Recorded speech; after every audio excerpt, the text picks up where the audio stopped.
A blessed morning, my brothers and sisters in Christ, and I welcome each and every one of you today in our worship service in celebration of our 10th ministry anniversary. Parang kailan lang nung in-invite ko kayo and welcome ko kayo sa ating first ministry anniversary. Tandang-tanda ko pa nung nag-start tayo with the hashtag grow until now that we have the hashtag go. Alam nating lahat how the Lord sustained us, how the Lord provided for each and every one of us. His love, His mercy. Kaya as we worship God, I want you to focus your heart, your mind, and your soul in giving thanks to God, for God is good to each and every one of us all. I encourage everyone to please bow your heads and pray with me as we start our praise and worship this morning. Dakilang Diyos, mapagpalang Ama, pinupuri ka namin at pinasasalamatan sa dakilang araw na ito na kami ay sumapit sa aming 10 taon ng paglilingkod sa inyo. Maraming salamat, Panginoon, sa lahat ng aming mga pinagdaanang pagsubok. Maraming salamat, Panginoon, sapagkat sa mga pagsubok na ito, nakita namin, Panginoon, na kailanman hindi mo kami pinabayaan, hindi mo kayo iniwan, at kaming lahat ay nagtagumpay. Panginoong Diyos, humihiling kami na patawarin mo po kami sa lahat ng aming maling nagawa. Sa aming pong gagawing pagpupuri at pagpapasalamat sa inyo, dalangin po namin na maging katanggap-tanggap ang bawat isa sa amin sa umagang ito. Panginoon, Ikaw po ang mataas sa mga oras na ito. Ikaw lamang ang aming mabigyan ng papuri at pagluwalhati, sapagkat ang iyong pag-ibig, ang iyong kabutihan ay patuloy na aming nararanasan. Lord, dalangin namin na ang iyong banal na Espiritu ang siyang pumuno sa bawat puso at isipan ng naririto. Ganon din, Panginoon, sa lahat ng mga gagamitin mo sa likod ng pulpitong ito. Dalangin namin, Panginoon, ang iyong paglalangis at ikaw ang siyang mangusap sa bawat isa sa amin sa pamamagitan ng mensahero mo na siyang magdadala ng iyong salita. Inaangkin namin, Panginoon, ang tagumpay sa makapangyarihang pangalan mong Jesucristo na aming tagapagligtas. Lahat po ay magsabi ng Amen.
Glory to God.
Kahit nagka-problema ang ating air conditioning unit, we were not bothered with the heat and sweat because of the moving of the Holy Spirit. Amen! Naalala niyo ba yun mga kapatid, yung mga nandito nung first year anniversary natin sa MG Tower?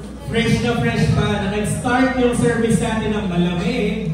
Pero natapos tayo ng pawis na pawis. Not because of, syempre, yung infilling of the Holy Spirit, but because, yun nga, nagkaroon tayo ng technical problem. But this time, ramdam nyo naman mga kapatid ang blessing sa ating Panginoon. At mga kapatid, sabi nga, that's truly one for the books. Diba? Talagang hindi pwedeng makalimutan yun dahil excited ang lahat, malamig nagsimula, tapos umiinit nung kalagitnaan. At a month after naman mga kapatid, pinagpala tayo ng bagong aircon. Amen. At number problema naman ngayon tayo kasi sobrang lawak naman. Ayan. Sa totoo lang mga kapatid, ang ganda nung pinaglagyan sa atin ng Lord sa MG Tower. May pa-elevator pa tayo, di ba? Tapos pag lumabas tayo, may pa-McDonald's pa. Amen. Pero iba talaga ang plano ng Lord para sa mga next levelers. Yes, we truly thank God kasi we all know that His plans is way better than our plans and His ways are way better than our ways. So, itong worship center na to, kasama to sa mga plano at ito ay kasunod. Amen. At talagang sabi nga sa Romans 8:28, di ba? That all things truly work together for good to them that love the Lord. At pinagpapasalamat natin mga kapatid kasi in-impress ng Lord sa puso ng ating mga leaders na magkaroon po tayo ng vision na in 10 years ay magkaroon tayo ng ating worship center. Tama ba na rin ko, Sister G? May vision na ang ating leaders sa worship center na ito? Yes, you heard that right. So when we had our mid-year planning dun sa MG Tower, na-envision na talaga ng ating mga leaders na we will have our own church building on our 10th year anniversary. Ito na yun! Ito na yun, mga kapatid! Pinagalaw ka sa ating Panginoon ang katuparan ng vision at ko. At kaya naman sa umagang ito, we are welcoming everyone to our 10th Ministryversary and to our worship center. And let us all give back to the Lord this morning for He is worthy of all the things we have. Ayaw mo ko, and we will give thanks to the Lord for all the blessings that He has bestowed to us and our ministry. Please bow our heads and let us pray. Dear Lord, thank you for your faithfulness in our lives. Thank you for modeling to us the true meaning of giving. We can never outgive your generosity, but we pray that all these offerings that we give back to you may be acceptable to you. We ask that you bless these resources, that we may use this to minister to more people. Thank you for giving our parents their jobs. Thank you for the businesses of our brothers and sisters. Thank you for providing for our needs. Thank you for our worship center. Thank you for our satellite church. Thank you for our 10th Ministryversary celebration. But most of all, we thank you because you are all good and loving to all of us always. We give back all the glory and honor to you, Lord. In Jesus' name, we give thanks and praise. Amen.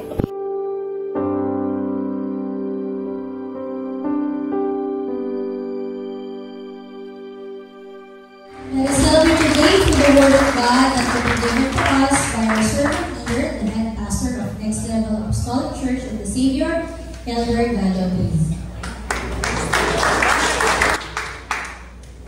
Pwede man tumayo tayong lahat. Purihin natin ang ating Panginoon.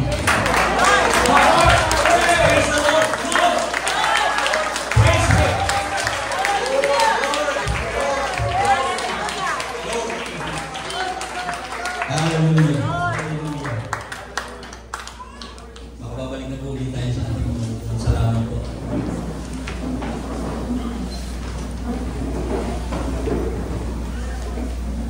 Purihin ng Panginoon. Nagpapasalamat tayo sa Diyos pagkat hindi po tayo binigaw ng ating Panginoon. Medyo kinukumpos ko po yung aking sarili sapagkat parang uulan na naman.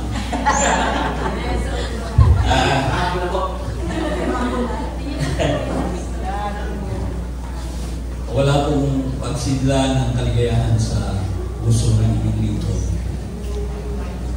Kapag iisipin ko yung ating mga pinagdaanan at kung ano tayo ngayon. Salamat sa Diyos. Nakita ko muli yung aking mga dating mga kasamahan. Hallelujah. Kasama po natin ngayon yung aking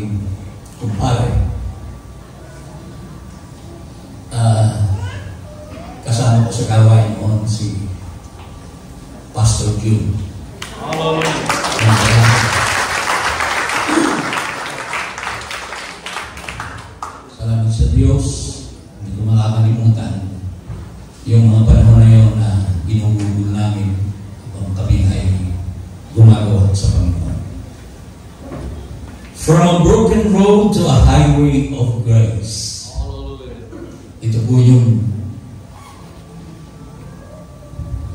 ang phrase na ito, metaphorically,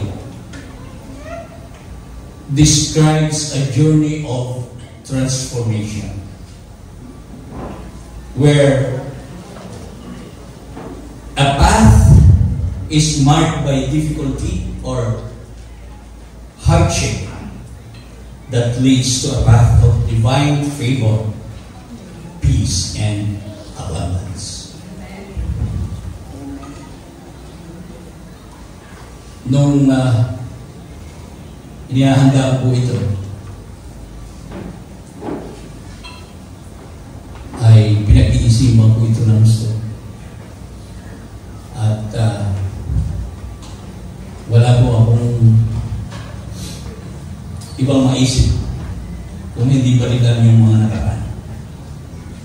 At bago po tayo magpatuloy, hinihiling ko po na kayong lahat ay tumayo. Samahan niyo po ako sa panalangin.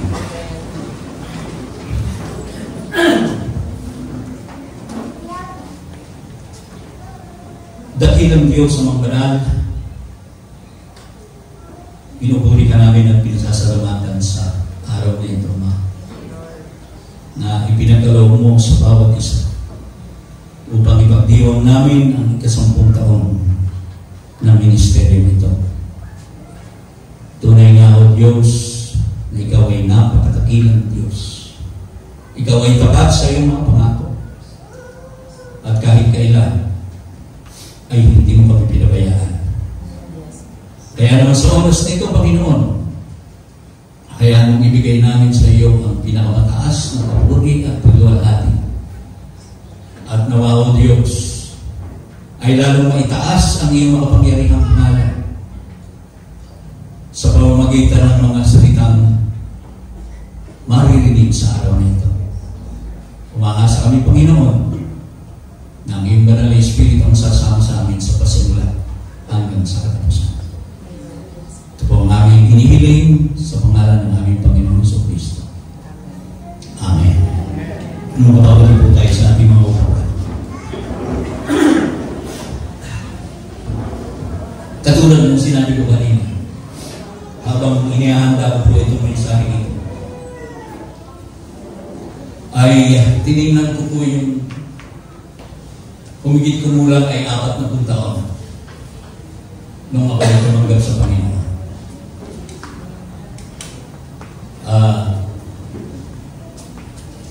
Ang inyong lingkod ay nabautismuhan January 1985. And from then on, I really decided to serve Him. Nagpasya po talaga ako na maglilingkod ako sa Panginoon. Bago po ako tumanggap sa Panginoon, ay naunang nabautismuhan ang aking may bahay. Siya po yung nauna. Tumanggap siya sa Panginoon December 1984. After a month, ang inyong lingkod naman. At doon po nagpasimula na kami ay umattend ng Bible study na ginagawa po sa isang lugar sa Mandaluyong. At sa patuloy naming pagdalo, pagkalabas ng office, attend kami ng Wednesday Bible study. At pagka naman Friday, ay uma-attend kami ng service sa Caloocan. And you can just imagine, we are from San Pedro, Laguna. So, ganun po ang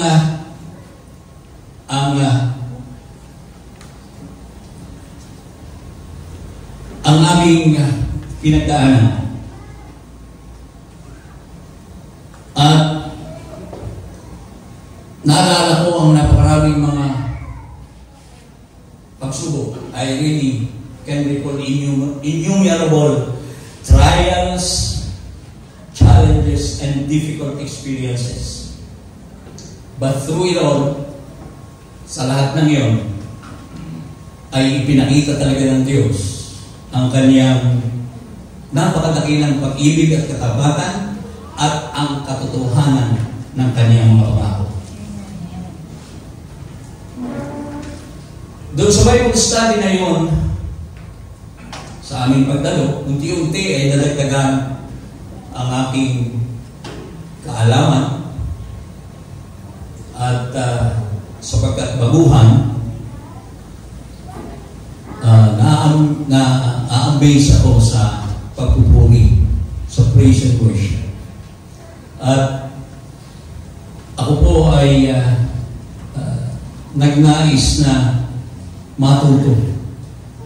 Bumili po ako ng gitara, hindi naman marunong tumugtog. Sapagkat iniisip ko, mas masarap na magpuri kapag mayroong accompaniment. So, ganun po yung nangyari. At sa tulong ng ibang mga kapatid, ay unti-unti natutunan ko po yun. Natuto lang po, pero hindi po ako magaling. Natuto lang. At pagkatapos noon, sa aming patuloy na pagdalo, yung Bible study na yun, na aming ina-attenda, in a span of 3 or more or less 4 years after that time, ito po ay na-recognize o ito ay in-ordain na maging isang local church. At dun po sa local church na yan, ay naging worker po kami mag-asawa. At nagpatuloy kami dumadalo habang lumalaki ang aking mga anak. Dala-dala po namin sila from San Pedro, pumupunta kami ng Mandaluyong. Kaya hindi na po nakakapagtaka sapagkat simula nung ako'y tumanggap sa Panginoon, wala po akong dinulahang malapit na lugar. Talagang malayo po ang aming dinaduluhan. Minsan pupunta kami ng Mandaluyong. At doon sa paglilingkod ko noon as a worker, noon sa local church na yun, ay doon ko naranasan ng maraming mga pagsubok, mga trials, test of faith, ikang.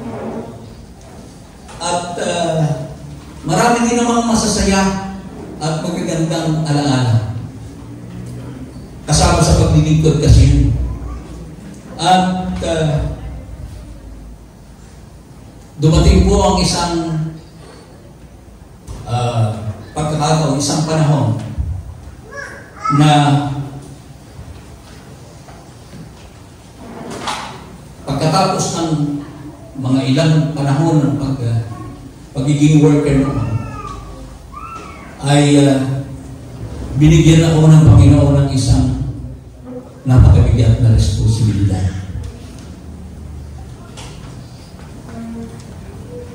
Ako po ay naatasan ng aming pastor na maging mangalaga sa iglesia at maging overseer ng iglesia niya. At it was never been easy.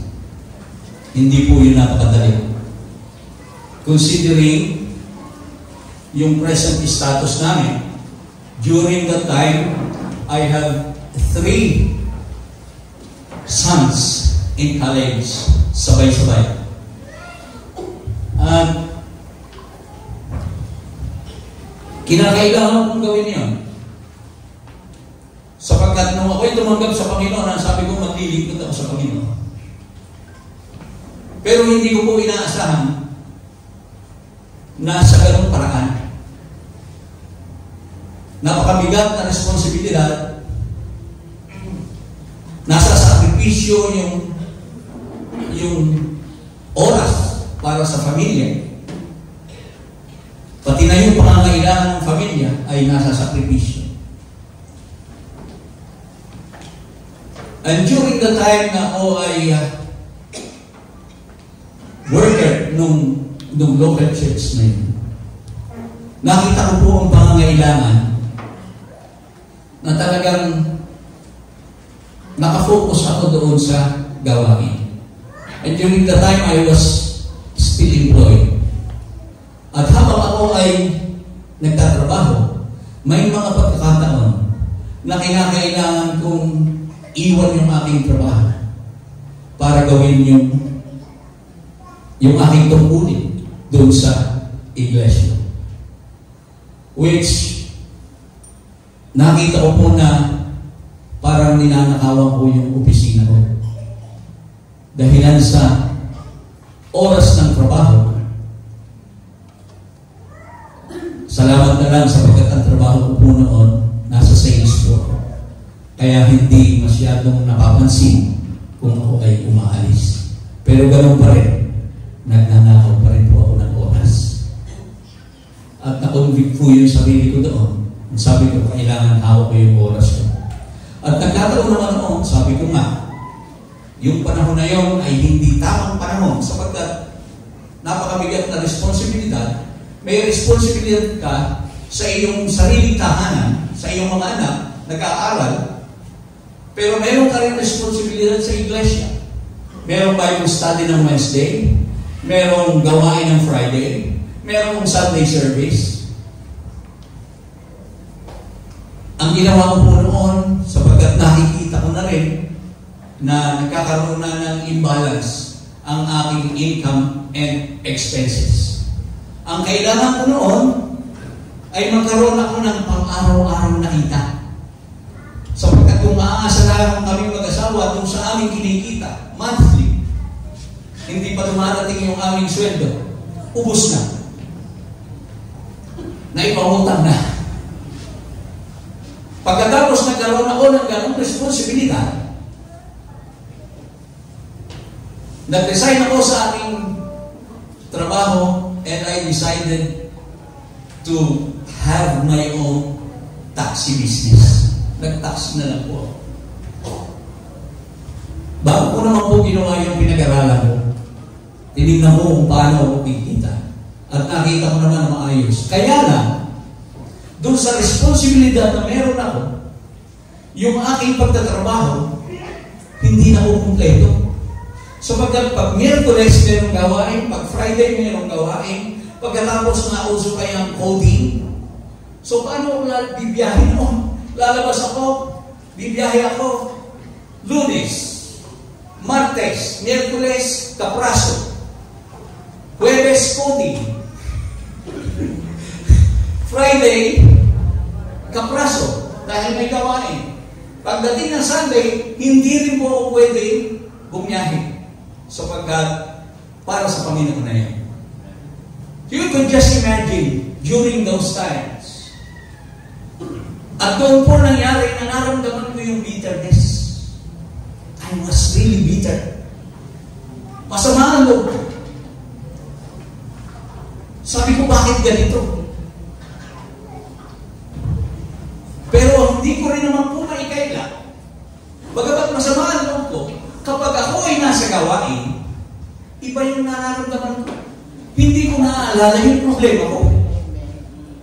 At mind you, during those times, wala ko akong gawain ng Panginoon na in-absent. Ginawa ko po talaga. At alam niyo ba, yung bitterness na yon, kung paano nawala, it is really the Word of God. In Philippians chapter 4, verses 6 and 7, maliwanag po ang sinasabi dyan. Sabi lang, babasahin ko po sa Tagalog, huwag kayong mabalisa sa anumang bagay, kundi sa lahat ng mga bagay, sa pamamagitan ng panalangin at daing na may pagpapasalamat, ay ipaabot ninyo, ipaalam ninyo ang inyong mga kahilingan sa Diyos. At ang sabi niya, ang kapayapaan ng Diyos na hindi maabot ng ating pag-iisip ang mag-iingat ng inyong mga puso at mga pag-iisip kay Kristo Jesus. Pinanghawakan ko po ito. I pray. Ang sabi dyan, pray. Pray for everything. Lahat. Ang sabi dyan, lahat ng mga bagay. So, nanalangin ako. Nakipag-usap talaga ako sa Panginoon. Panginoon, kung gusto mo po talagang maglingkod ako sa iyo, alisin mo ang sama ng loob na ito. Bigyan mo ako ng kapayapaan. Sapagkat masama talaga ang loob ko. Habang ginagawa ko yun, masama ang loob ko. Pero pag nandun ako sa gawain, nawawala yun. And, alam niyo mga kapatid, totoo talaga. Sabi ko, Panginoon, paano mo magagawa ito? Kailangan may babaunin yung aking mga anak na nag-aaral. O paano na lang? Yung aking trabaho hindi na po kumpleto. Pero, sabi nga na, Philippians 4:13, I can do all things through Christ. So, nung ako'y manalangin, pinanghawakan ko po niya. Nawala po yung bitterness. And everything went on smoothly. Nagpatuloy ako. At nagugulat po ako sa himala ng Diyos. Sapagkat kapag kami ni Sister Wing nagkukwenta, tinitingnan namin kung paano tayo nakasurvive. Kulang eh. Kulang. Pero, alam nyo, diyan ko nakita mga kapatid na talagang ang Diyos ay tapat. Kapag ikaw ay naglilingkod sa Kanya, sabi niya, hindi Kanya pagkukulangin. Hindi Kanya pababayaan. Naalala ko pa ng mga panahon na yun. Pastor Joe, Sister Vicky, nagmi-ministeryo kami sa Bicol. Once a month. At our own expense. Sarili po namin yun. Hindi po namin yun kinukuha sa iglesia. Dahil ang iglesia ay wala namang isusuporta. Pero yung lahat na yun, kung iisipin ko yung mga kapatid, para kami naghahabol kay kamatayan. Ayan po, nandyan sila. Aalis kami ng Biyernes ng gabi, ng hapon. Siyempre, ang takbo namin mabilis sapagkat kailangan umabot kami ng gawain doon ng Saturday. Hallelujah. At pagkatapos ng gawain ng Saturday doon, takbo na naman kami. Biyahe na naman kami. Maghahabol kami ng gawain ng Sunday. Hindi po malapit yun. Sorsogon po yun. And we are driving, noong mga panahon na yun, meron pong van kami ginagamit. Van nila, Pastor Joel, Sister Nita, doon po kami sumasakay. Palitan kami sa pagdadrive. Pag inaantok na, kaya ba? O ikaw muna. So, dalawa kami. Pero lahat ng yun, ay hindi namin pinapansin. Yeah, at masaya kaming ginagawa yun. Woo! Dahil ang kapayapaan ng Diyos na hindi masayot ng pag-iisip ang mag-iingat ng inyong mga puso. Kay Kristo. Totoo talaga ang pangako ng Diyos. Nagpatuloy po yun. Idadagdag ko pa. Dumating ang panahon na kinakailangan kong pumunta sa isang magserbisyo sa isang kapatid na namatayan ng anak. Ito po sa Mindoro. Nung panahon na yun, nagtataksi na rin po ako. So tumawag ang isang kapatid, pwede bang mag-service dito doon sa... hindi ko pwedeng tagihan yun, wala namang ibang gagawa. Ako lang. Sige, ako. Nagpunta ako ng Batangas Pier, iniwanan ko si taxi. Hapon na po yun. Pagsakay ko ng naiwanan, wala na pong supercut, sumakay ako ng Roro. Yung Roro na yun, 2 oras yun. Bago pa makarating ng Calapan. Pagdating ng Calapan, nung nasa Roro pa lang ako, sa barko, nagtatanong na ako doon sa mga pasaherong taga doon, meron pa po bang masasakyan papunta doon sa lugar na yun? Sabi ko, ay naku, Totoy, ay wala na. Meron mo bang kahit tricycle na maaarkila? Naku, delikado. Yan sabi sa akin. Naku, doon sa lugar na yun, napaka-delikado doon. Ganun mo ba? Ano po ba kayong mabuti? Ang mabuti pa ika, sumakay ka hanggang doon sa, nagsabi siya na isang lugar, hanggang doon, pagkatapos magbantay ka doon, baka sakali na meron. So, ganun po yung ginawa ko.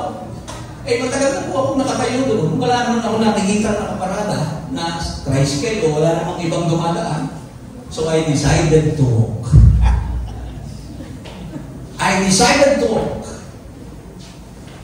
At hindi ko malapit yun. At madilim ang gabi.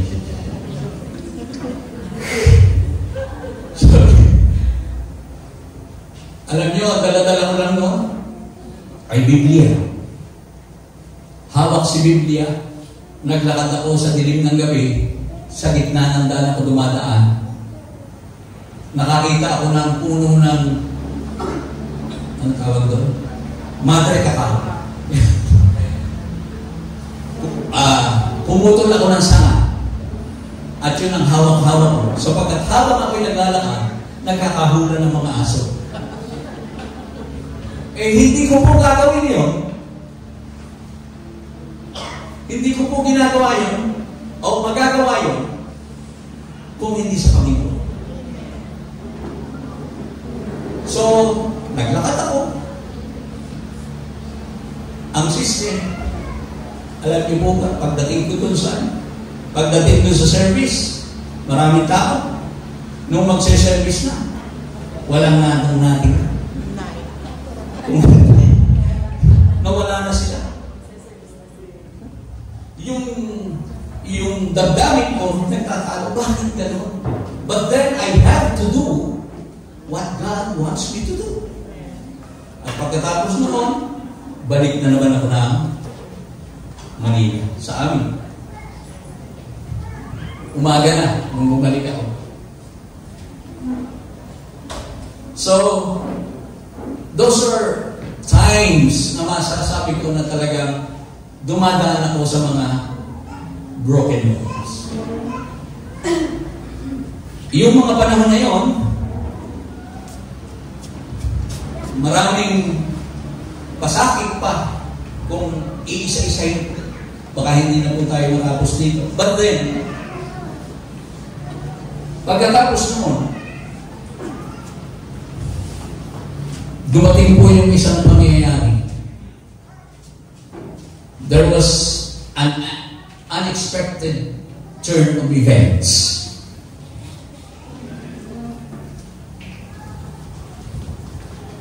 At dun sa mga pangyayari na yon, ay doon ko po nakita yung katotohanan muli ng salita ng Diyos.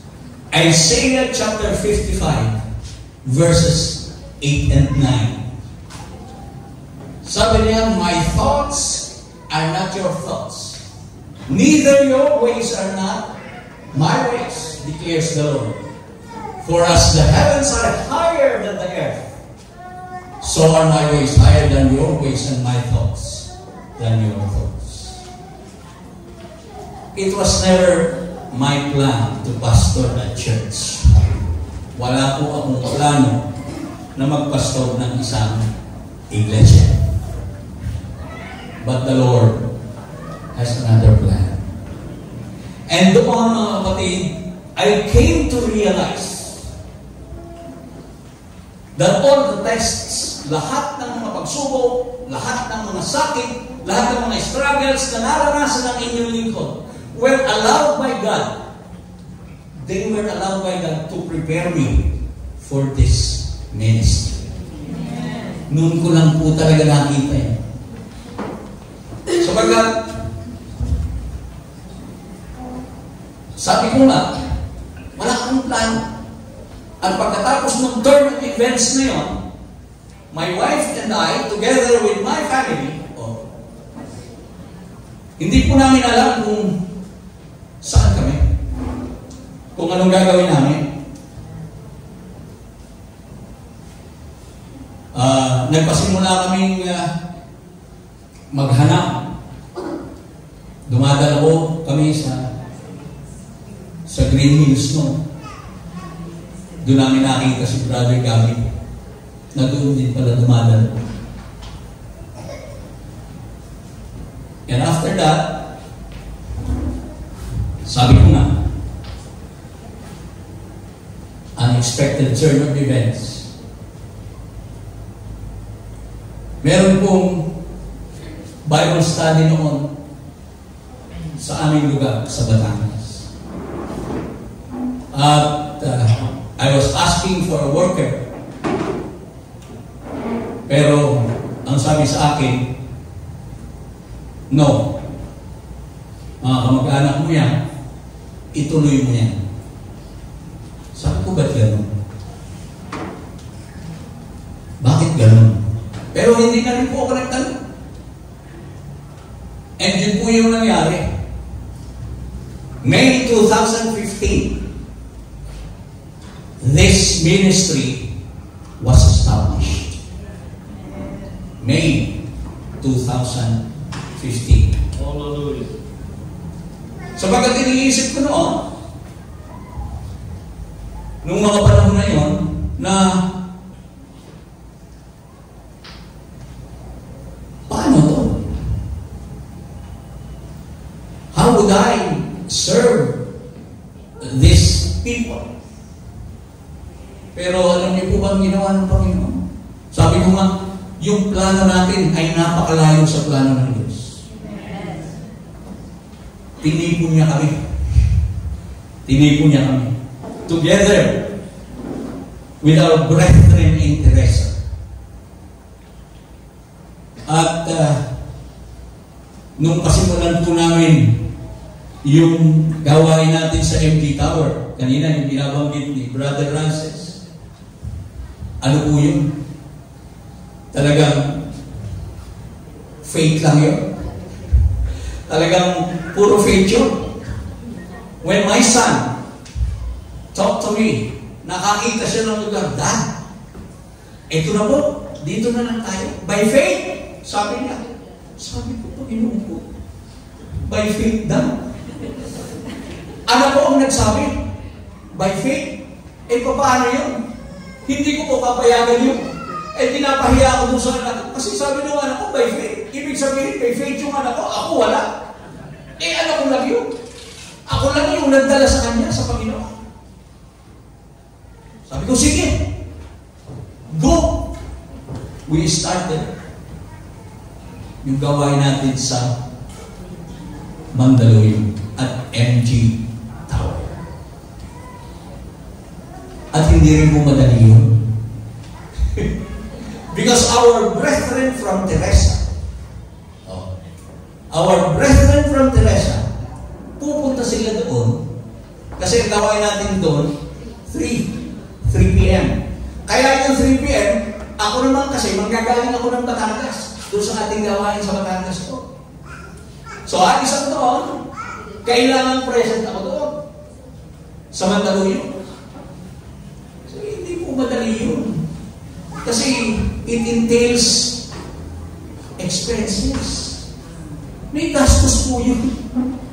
Pagkatapos yung aking sasakyan nun, papahut-pahut na. Nakaranas po kami mag-asawa na itiniri kami sa south, sa Star Tollway. Mabuti na lang at nakakatapos lang ng ulan, nakakita kami ng tubog. Alam niyo yung tubog? Yung may tubig sa kanan. So si Sister Wayne nagkatamang ng tubig kasi yung aking sasakyan uninit ang ulo, nag-overheat. So matuto kami. Pero salamat sa Panginoon. Ginawa pa rin natin yun. Isa lang sa mga pangyayari. Pero, napakabuti talaga ng Panginoon. Sapagkat, totoo ang kanyang salita. Romans chapter 8 verse 28, for all things work together for good to them that love the Lord. Pinaglakip-lakip talaga ng Diyos. Pinaglakip-lakip. Inayos lahat.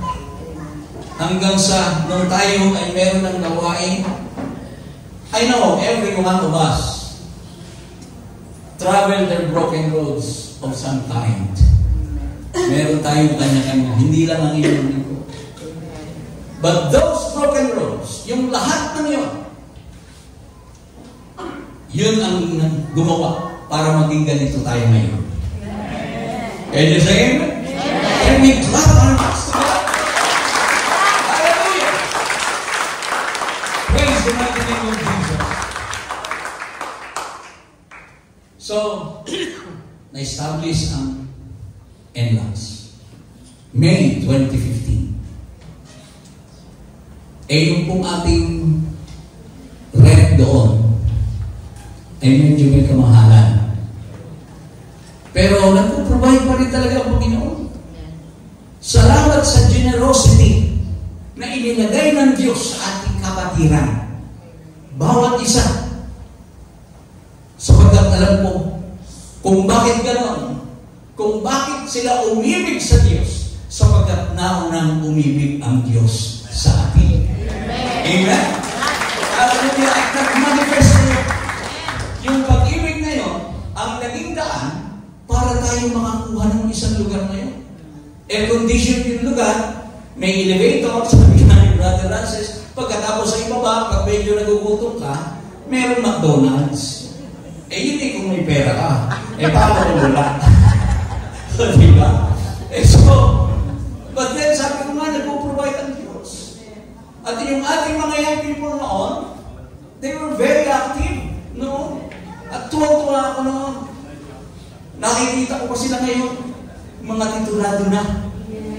At talagang magpupuri mo ang Panginoon. Yung iba dyan, may mga coach na. Just imagine mo, pinagpe-pray lang namin, Panginoon. Pagpalain mo po ang mga estudyante ito. Ipasa po nila yung kanilang mga thesis. Pero ngayon, alam niyo ba mga kapatid? Itong tinutuntungan ko ngayon, ito pong carpet na ito po ay galing sa mabuting puso ng isang kabataan noon na ngayon ay professional.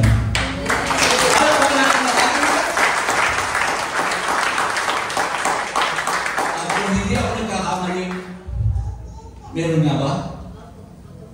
Na meron tayong photo booth. Courtesy of another young people before who is now professional.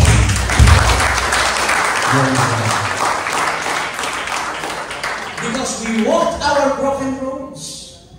Naglakad talaga tayo. We traveled that broken roads.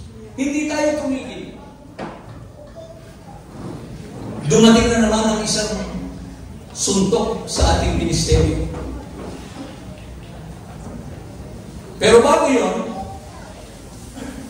medyo mataas na talaga yung ating renta. At katulad ng sinabi kanina ng ating mga MC, sa isang planning session, kasama ng ating mga leaders, ang sabi ko sa kanila, maghanap kaya tayo ng isang lugar na mas mura. And since mas marami talaga noon ang mga taga-Rizal, sabi ko sa kanila, maghanap kayo doon sa inyo kung mayroon. And dumating yung big house of praise. Diba? Natatandaan nyo ba? floor din yun? Third floor. Third floor. Mas mataas. Kasi next level. Noong una, nasa first, second floor lang. Pagkatapos, tinaas tayo. Dinala tayo sa third floor. Next level.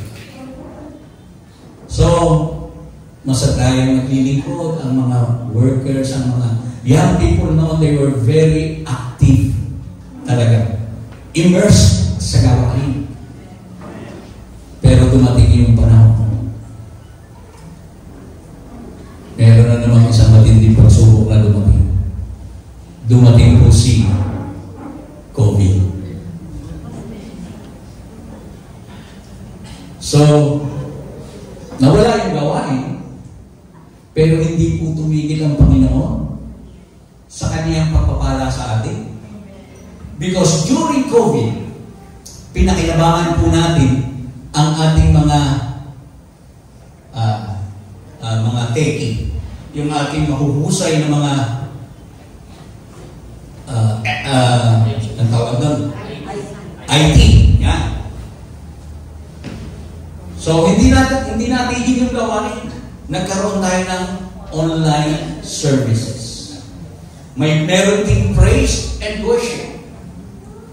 At ang gumagawa po ng praise and worship ay walang iba kung hindi si Brother Dobbs, Brother Dominic, na sa kaniyang efforts ay nakakapag-praise and worship tayo in front of the television o dun sa ating mga cellphones. And yung ating mga preachers ay hindi tumigil. Meron pa rin kaming scheduled days ng aming preachings. So, nagpapatuloy yung gawain. And mas matindi po yung dumating. Sapagkat marami tayong mga kapatiran na naging biktima ng COVID.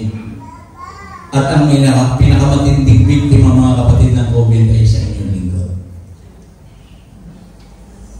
At doon ko po nakita na talagang ang kamay ng Diyos ay hindi humihiwalay sa atin. It almost cost my life. Muntik na po talaga akong mamatay. Sana hindi niyo ako nakita ganito ngayon.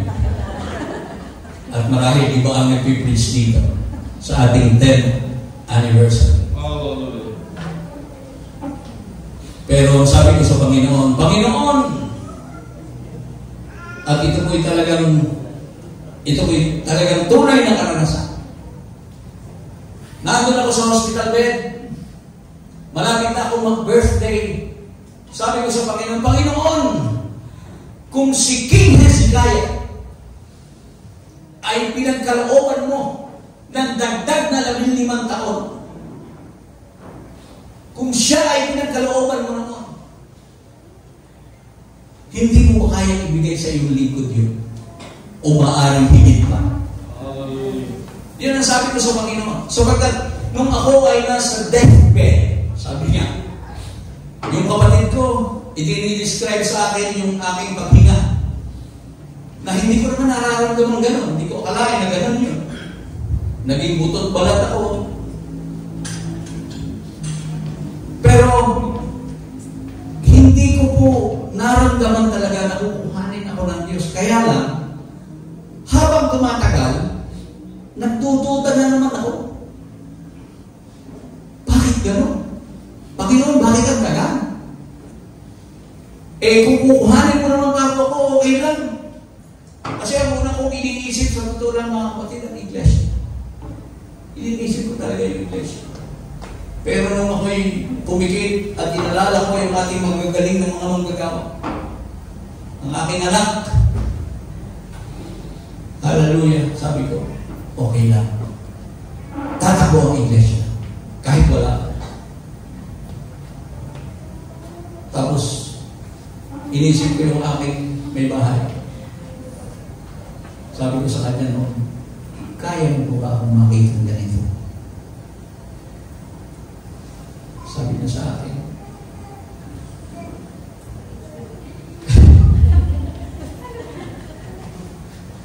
niisip ko yung aking kapatid, kaisa-isa.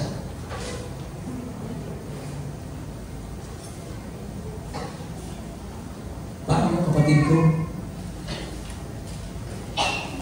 Hindi ko masyadong pinuproblema ang aking mga anak sapagkat alam ko na sila ay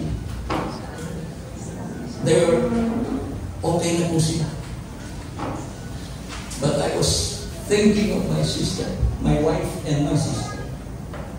Sapagkat sa hindi po nakakaalam, simula nung ako ay mag-asawa, hanggang sa ako ay maglingkod sa Panginoon, kami mag-asawa, hindi po kami naghihiwalay.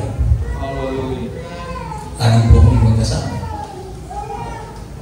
And I was thinking of my sister, sapagkat walang lalaking magkaasikaso pagka mayroong gagawin doon sa Batangas.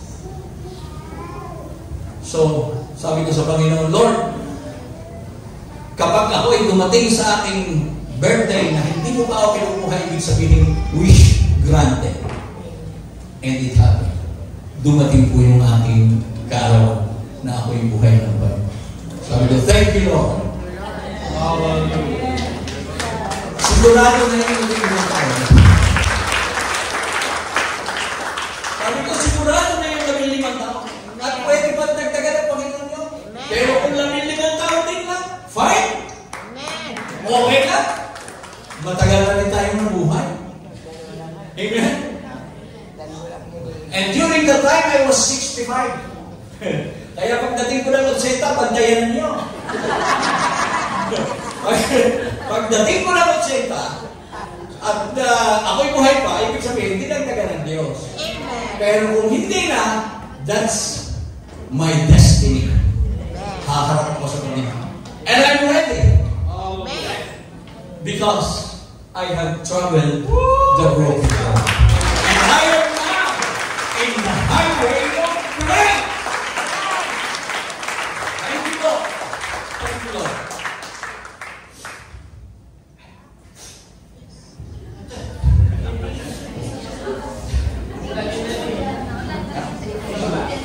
Ayun. Naka-ready na talaga. Alam niyo mga kapatid, pagkatapos noon, muli akong pinalakas ng Diyos. Pero dumating na naman tayo sa isang pagsubok. Sapagkat nung matapos ang COVID, ang ating mga kapatid ay nanlamig. Medyo nalungkot ako. Marami tayong ibang mga kapatid na nawala. Alam niyo kung yung ating mga kapatid nung tayo ay magpasimula nito, ay naririto lahat. Kukuha pa talaga tayo ng silya sa iba. Pero, sabi nga natin, ang plano ng Diyos ay malayo. Ang kanyang pag-iisip ay malayo sa ating pag-iisip. So, from that big house of praise, nung tayo ay meron ng gawain doon, salamat sa efforts ng ating mga kabataan, nagkaroon tayo ng outreach sa Maxi. Na-open yun. So, marami tayong mga kapatid na tumanggap sa Panginoon doon. Nagkaroon tayo ng regular na gawain doon. So, pagkatapos nga ng COVID, yung iba, nawala. At hindi ko naman masisisi sapagkat marahil ay hinahanap nila talaga yung face-to-face na gawain. Hindi sila nasisiyahan doon sa online services. But then, patuloy lang tayo. Patuloy lang sa pananalangin. Yung ating mga prayer warriors hindi po tumitigil. Hallelujah. Dinadala talaga natin sa ating mga panalangin. Salamat doon sa idea ng isa nating kapatid Because the prayer warrior is the idea of Brother God. So meron tayong mga pinakikinabangan natin yung marami tayong answered prayers. Hallelujah. Yung iba nating mga kapatid na nawala, na dinadala natin sa Panginoon, nandito na. Hallelujah. Hindi tayo tumitigil. Kaya nga, habang tayo ay naglilingkod, habang ginagawa natin ang ating mga tungkulin sa kabila ng mga nangyayari, because kapag dumating yung mga sira-sirang daan o baku-bakong landas na ating dinadaanan, ang nagiging produkto noon ay ang ating pananampalataya. Lalo lumalakas yung ating pananampalataya sa Diyos. Sapagkat sinabi naman niya, hindi kita iiwanan, hindi kita pababayaan. So we train that. At alam ninyo, nung ang church na ito ay pasimulan, ito po'y pinasimulan. COVID time. You could just imagine. Kung kailan COVID, saka nagpasimulang magpatayo tayo ng iglesia. At hindi po madali yun. Salamat sa Panginoon sapagkat napakagagaling ng ating mga financial people. Sapagkat from Mandaluyong, meron tayong malaking upa. Umaabot na po sa 40,000 nun ang ating upa. At nababayaran natin yun sa ilang bilang. Kaya lang sabi ko nga, yung generosity, because natuto tayong umibig sa Panginoon. At hindi natin ipinagkakait yung kung ano meron tayo para sa gawain ng Diyos. At hanggang ngayon, salamat sa inyong generosity because we have this now.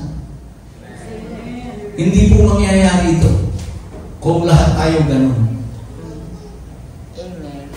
At hindi rin naman kayo magpapalain kung kayo'y ganun. At ito po ang isang pinagbabalat ni Corinto. Tinataas ko ang Panginoon sapagkat ang ating mga kapatid dito, they are very faithful sa ating Panginoon pagdating doon sa bagay niya. At alam ko, dahilan sa biyaya ng Diyos yun. Amen. Ngayon, inumpisahan ito ng COVID time.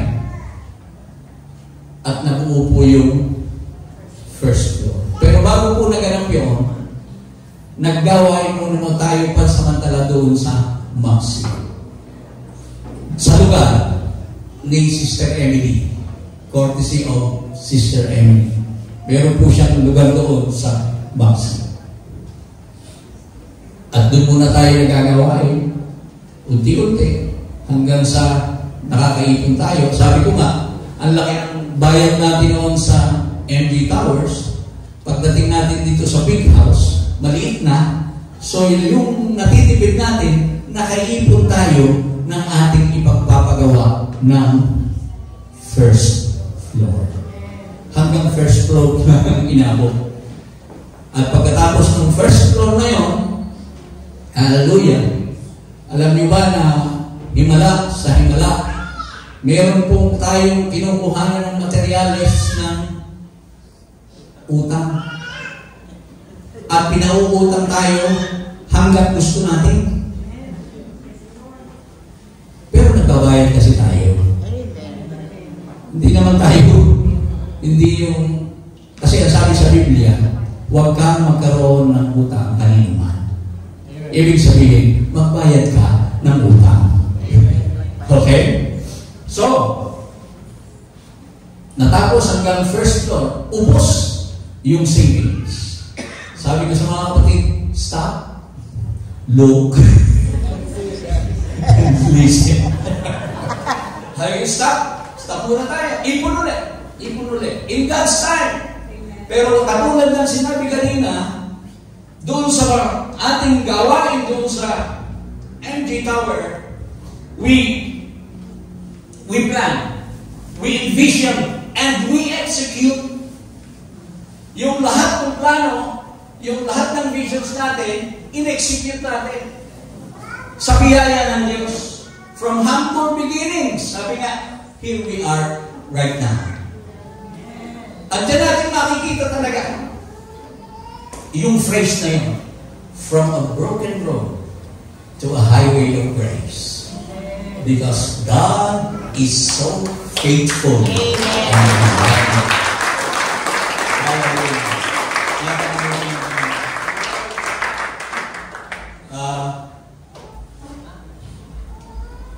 Actually, iniisip ko talaga, paano ko ba i-preach to? So, iniisip ko na lang, balikan natin yung ating pinanggalingan. Yung ating pinagdaanan. At sa mga salita ng Diyos na ating pinanghawakan, para umabot tayo sa ganito. Hallelujah. So, salamat sa Diyos. At sa ngayon, nag-i-start tayo muli. I believe we are starting again. Nag-i-start tayo muli.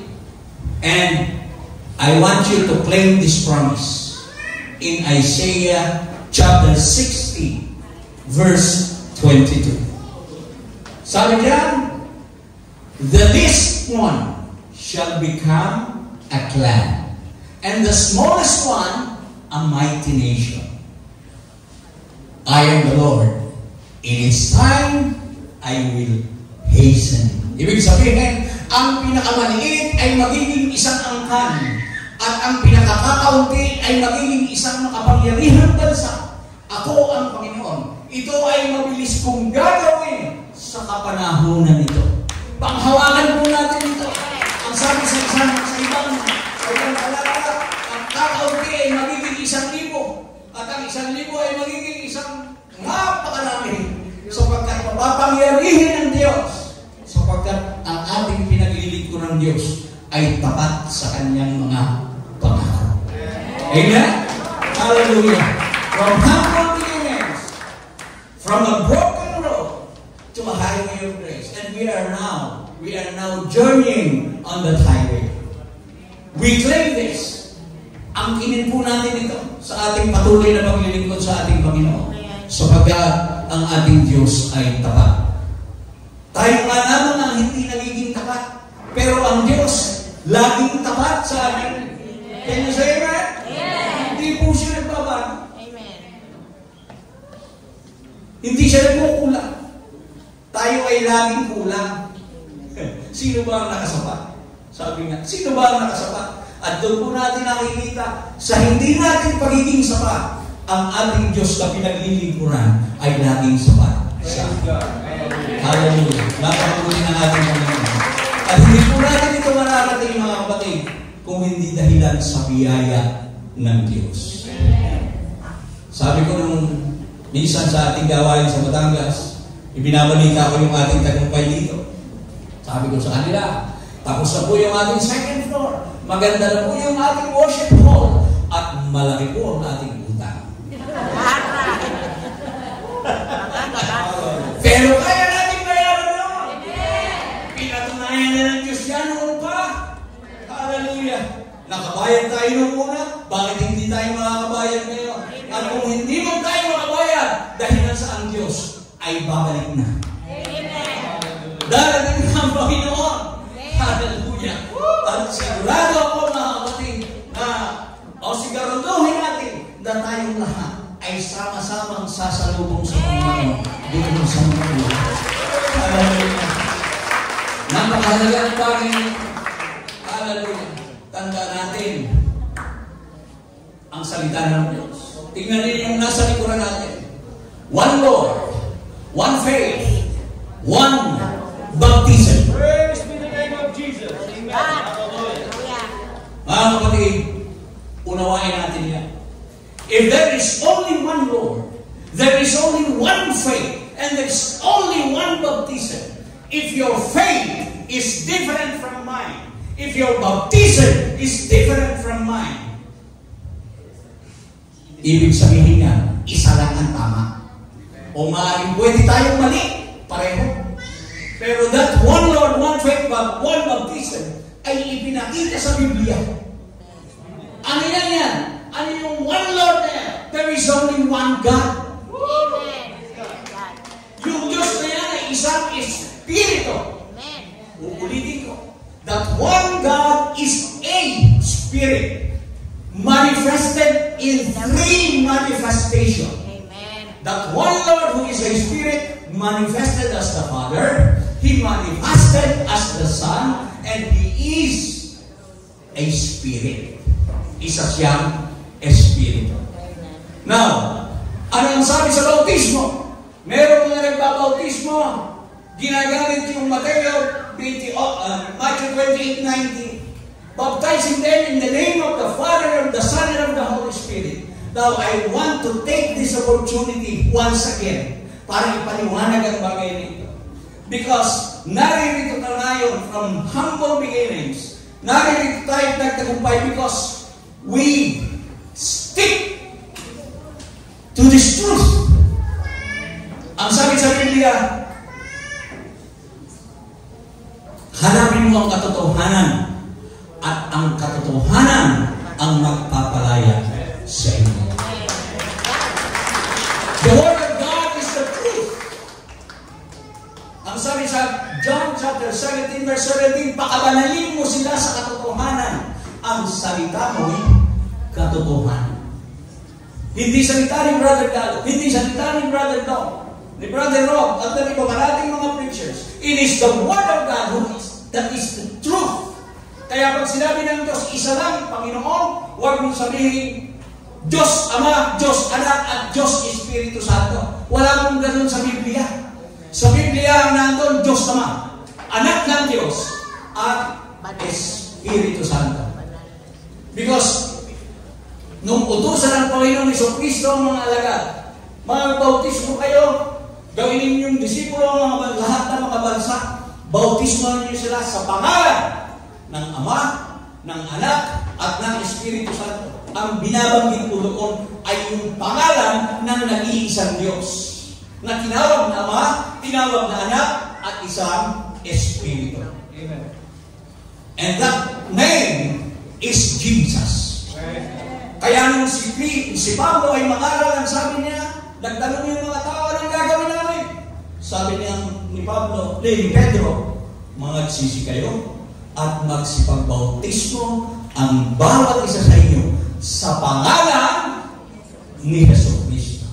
Because that Jesus is the name of that one God who is the Father, became the Son, and manifested as the Son, and He is a Spirit. Oh, hallelujah. Wala pong kaligtasan outside Jesus' name, baptism. Yes.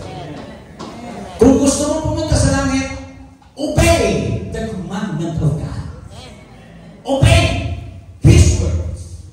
Sapagkat kung hindi mo susundin yan, at ang susundin mo ay ang tradisyon, yung kinagistan, marami kasi nagsasabi, dito na ako nagising, dito na rin ako mamamatay. Bakit nung ikaw ay magising na may muta, hinuhugasan mo yung mata mo? Bakit nung ikaw ay panganak na mahaba ang puso, pinuputol mo? Sapagkat pangit. Can you say amen? Amen. Paano pa naman kaya? Kung ikaw ay nakaalam ng mali, bakit hindi mo alisin? Alin ang tama? Yung salita ng Diyos. At dito po sa ating iglesia, wala po tayong pinapangaral kung hindi ang katotohanan ng salita. Rejoin! Nakarating tayo sa ganito. Sapagkat hanggang sa ngayon, wala pa rin po akong nakikita na mas hihigit pa sa ating itinuturo pagdating sa kaligtasan ng talungan. Hallelujah. Hindi ko po yung ipinagmamalaki. Kung hindi ang ipinagmamalaki po ay ang biyaya ng Diyos na ito ay ipinaalam sa atin. Can you say amen? So bakit hindi po lahat nakaalam? Last time, I was browsing on my cellphone. Nakakita ko ako doon ng isang pastor Pastor C.J. David from Caloocan. And he was teaching about the Trinity. Pinapaliwanag niya. Ang sabi niya, simple lang naman yan. Ang Trinity para lang yung Pilipinas. Di tingnan mo nga pa ng Philippines. Luzon, Visayas, Mindanao. Yun ang kanyang paliwanag. So, ano ba yung kayong Luzon? Di ba? Philippines. Ano ba yung kayong Mindanao? Di ba? Philippines. Ano yung Visayas? Di ba? Philippines. Hindi ko siya kaharap. Sabi ko, mali.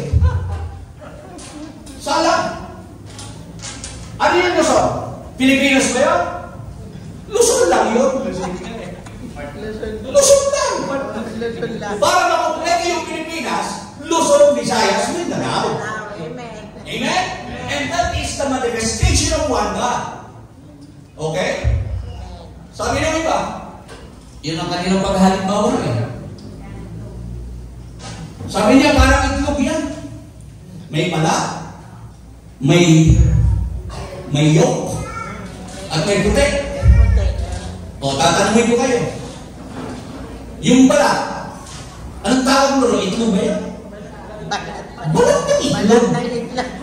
Hindi itlog yun. Di ba? Kasi, hindi ko mabaintindihan. Sabi, illustration. Okay, illustration, fine. O, ito naman ang illustration ko sa iyo. Naniniwala tayo na mayroong iisang Diyos. And this is my illustration. That one God who is a Spirit manifested as the Son, as the Father, and as the Holy Spirit, who is His original nature. Yun ang kanyang nature. Isang Espiritu. Parang ganito lang yan. Si Galo. Okay. Si Brother Galo. Ako ay tatay dahil meron akong anak. Can you say amen? Amen. At ako ay anak dahil meron ako nanay. Meron akong mga magulang. At meron akong Espiritu. Ang pangalan ko, Galo. So pag sinabing Galo, ako yung tatay, ako yung anak, at ako yung Espiritu. Ganun ang Diyos. Pag sinabing Jesus, siya yung Ama, siya yung anak, at siya yung Espiritu Santo. Kasi ang pangalan ng nag-iisang Diyos ay Jesus. One Lord, one faith, one baptism. Hindi ko alam kung matutuloy yung baptism ng ilan nating mga kapatid ngayon. Meron ba? Okay. Salamat sa Diyos. Alam niyo ba na ang unang nagbenepisyo doon sa ating baptistry ay isang teenager. Teenager nga pero malaki pa sa akin.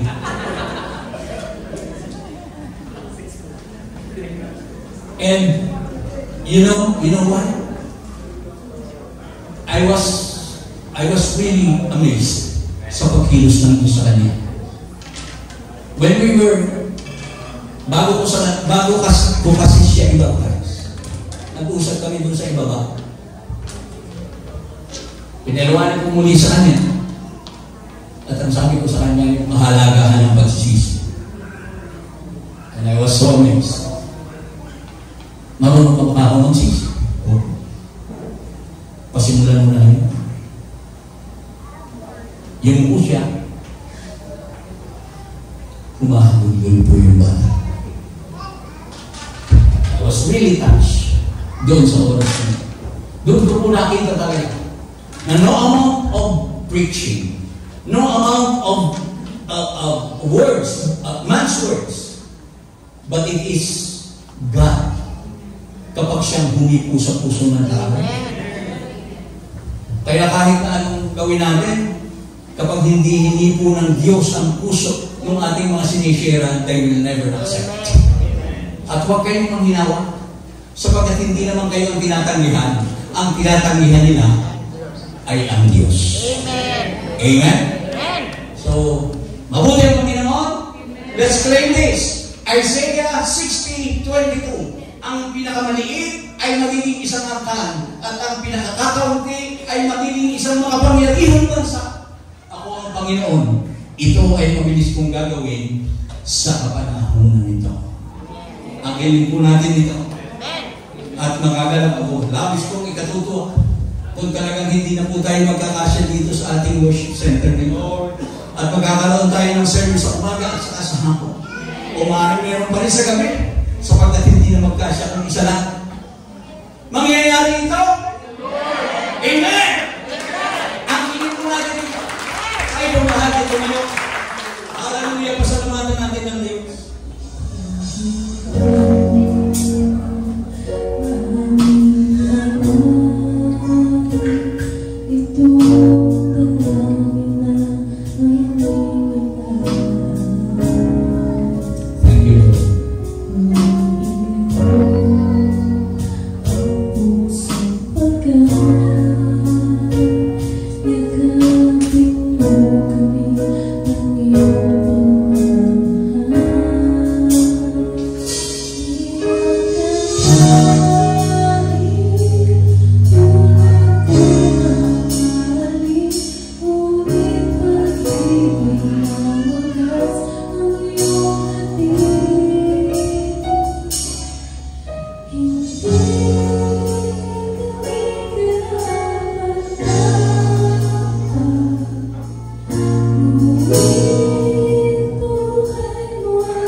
journey. But then, lahat ng yun ay nagbubunga ng pananampalataya. At yung pananampalataya yun ang magdadala sa atin doon sa biyaya, sa masaganang biyaya ng Diyos bawat isa sa atin. Hallelujah. Kung tayo malungkot, huwag tayong manghina. Bagos kilalanin natin at alalahanin natin na pinagdadaanan natin ang lahat ng yan dahil nais ng Diyos na ayusin ang ating mga buhay. Hallelujah. So, manatili po tayo matibay, matatag sa ating pananampalataya at sigurado isang araw ay lalakaran natin ang highway of grace. Ang kanyang mga biyaya, masaganang biyaya, peace, abundance ay darating sa bawat isa sa atin. Tayo pong lahat ay manalangin sa ating pagtatapos sa unang bahagi ng ating gawain. Hallelujah. Ama naming Diyos na makapangyarihan sa lahat, wala pong pagsidla ang aming mga puso na kagalakan sapagkat narito po kami at tinipon upang ipagdiwang ang 10 taon ng ministeryo nito. Ang lahat ng ito, Ama, kinikilala namin dahilan sa iyong mayamang kahabagan, sa iyong biyaya sa bawat isa sa amin. At nawa, O Diyos, patuloy kaming manghawakan sa iyong mga pangako. Patuloy namin gawin ang iyong kalooban sa aming mga buhay. At gamitin mo, Panginoon, kaming lahat upang lalo pang lumaganap ang iyong mga salita. Marami pang mga tao ang makakilala sa pamamagitan ng ministeryo nito, Panginoon. At umaasa po kami, Panginoon, na sa aming pansamantalang pagtatapos sa unang bahagi ng aming gawain ay ikaw ang nausap sa bawat isa at pinaunawa mo sa kanila, O Diyos, ang iyong mayamang pag-ibig at kahabagan sa bawat isa sa amin. Pinatas po namin ang aming mga biyayang tatanggapin, ang pagkain na naihanda upang pagsalusaluhan. Hayaan mo, Panginoon, na ito ay maging kalakasan ng bawat isa, O Diyos. At umaasa kami, Panginoon, na patuloy mong ibabalik ang mga gantong biyaya sa aming lahat. Ang lahat ng papuri, lahat ng kalwalhatian at pasasalamat, Ama, ay maingat namin ibinabalik sa iyong dakila at makapangyarihang pangalan. Sa pangalan ng aming Panginoong Kristo. And everybody say,